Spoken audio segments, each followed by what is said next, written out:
Hello, prospective link participants. Before you embark on your journeys overseas, we want to make sure that you are fully aware of key aspects of intercultural relations and interactions.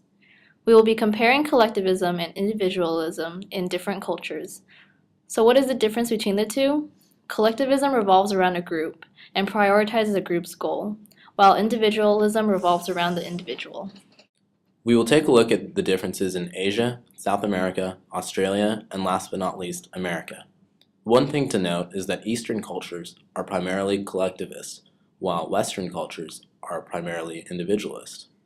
We're going to analyze the differences by drawing from the experiences of our own trips and those of our peers. USC offers several trips that travel to different countries in Asia, and one thing that all the countries that you can travel to have in common is that they're all collectivist.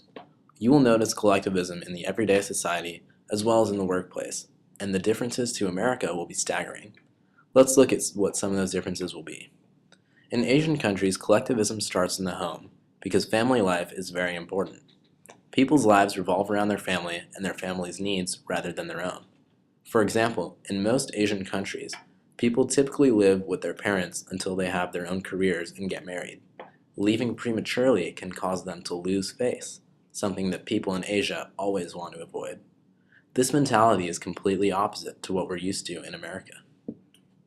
The collectivist values fostered at home still manage to find their way into the workplace.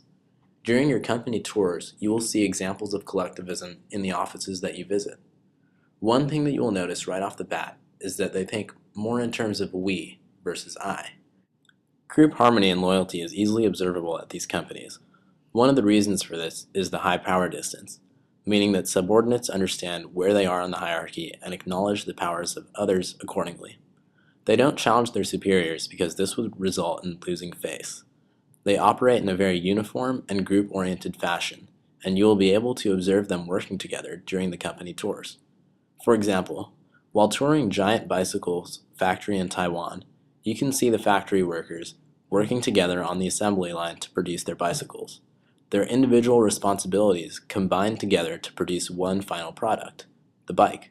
Similarly, when visiting the Capital Group, a finance firm in Taipei, the layout of the office helps facilitate group work, and you can see the stock traders sitting together at long tables without any dividers in between them. This is very different from the individual, cutthroat perceptions we have of stock trading on Wall Street here in America, where the traders sit alone at cubicles.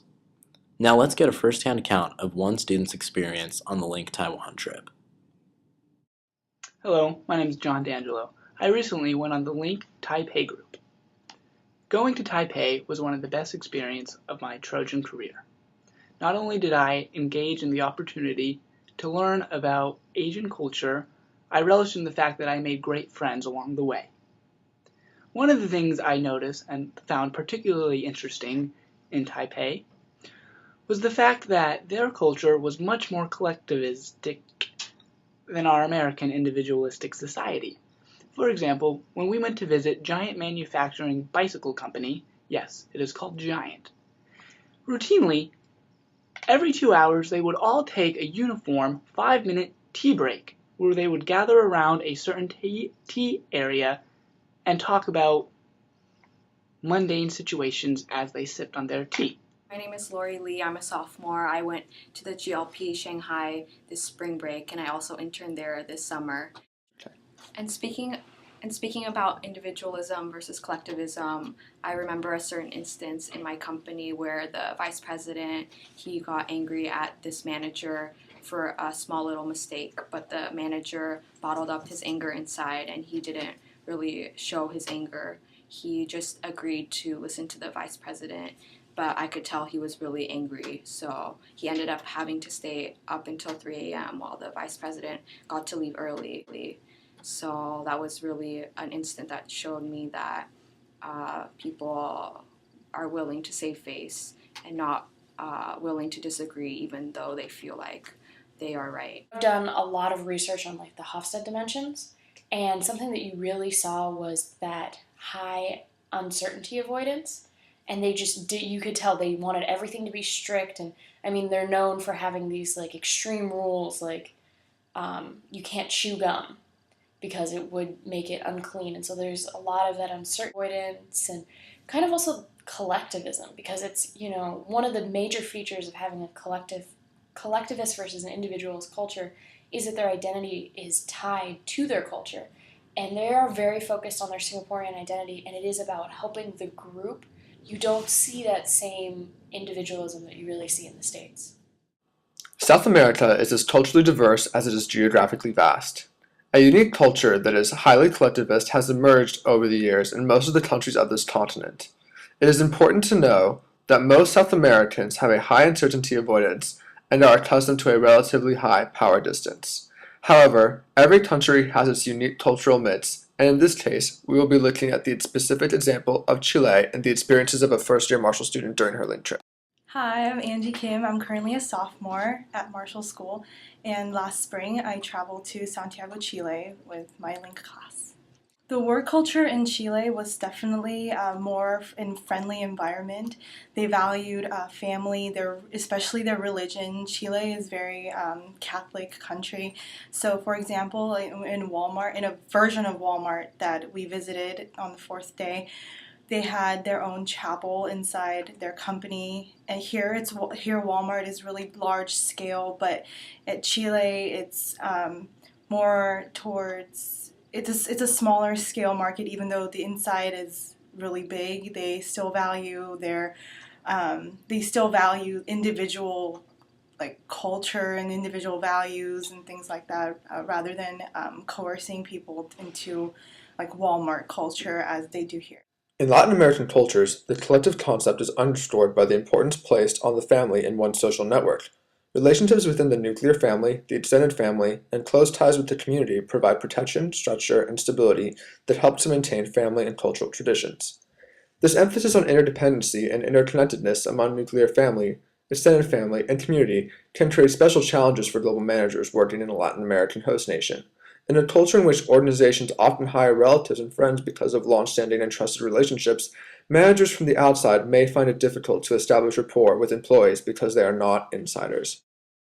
Whether you find yourself doing business in cities like Santiago or Buenos Aires, or working with anybody from South America for that matter, we hope these tips help. Another city you will have the option of visiting is Sydney, Australia. Australia is pretty similar to America in that individuality is enforced in Australians' daily lives. The society has low uncertainty avoidance, where people are allowed to voice their opinions and concerns. In fact, it is encouraged to have opinionated discussions, whether in business, at school, or during a normal conversation. Also, in the Australian society where the concept of I is valued more than the concept of we, people do not live with their extended families and greatly value privacy. Although pretty individualistic, Australia still does have some traits of collectivism, such as tall poppy syndrome, which will be explained by fellow student Alex Huang. Australia is actually an interesting culture because it is generally individualistic but has small attributes that show a collective side. They're similar to the American culture in that people are working for themselves and very explorative and adventurous by nature, but they also have this thing called tall poppy syndrome, and this is where they look down on the great success of an individual because of either their merits or their talents, and so they stand too far from the group, or they think that they're trying too hard. And this is because Australians are really laid back and easygoing about work, and overtime is not a general practice, and people take work very lightly compared to some other cultures. When I was in Australia, many of the employees at the big companies we visited said they would go out to bars and hang out with friends right after work on many of the days of the week. So yeah. Now let's take a look at the United States of America, our very own culture. Americans are known for being highly individualistic. Personal gain and individual success are highly valued, unlike in many Eastern cultures. Standing out and rising above what is expected is admired, and people tend to, and are expected to, strive towards their own self-interest in the workplace to further their position in the hierarchy. Americans have low uncertainty avoidance of love to take risks with potentially huge payoffs. They value their time greatly and prefer to get straight to business rather than develop relationships through casual conversation.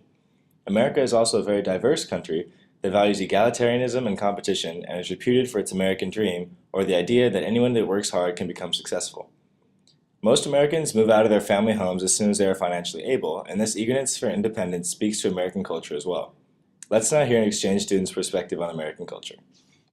Hi, my name's Ting Lai, and I'm a junior here at the University of Southern California.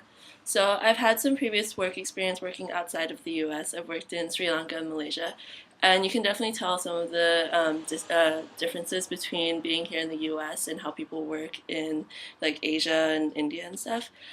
So definitely here in the U.S., just some experiences being an international student, I definitely noticed like people here are definitely much more individual. They'll work really hard to make sure that they succeed, but not so much concentration on like group work and like kind of making sure that other people are like on the same level as them. But working back in Malaysia and especially Sri Lanka, you can definitely see it's much more of a, I guess you can call it a collectivist culture. Now that you've heard some of the fundamentals of collectivism versus individualism in all the continents that Link and GLP travel to, we hope that you will internalize these cultural dimensions and remain aware of them during your trip. Safe travels!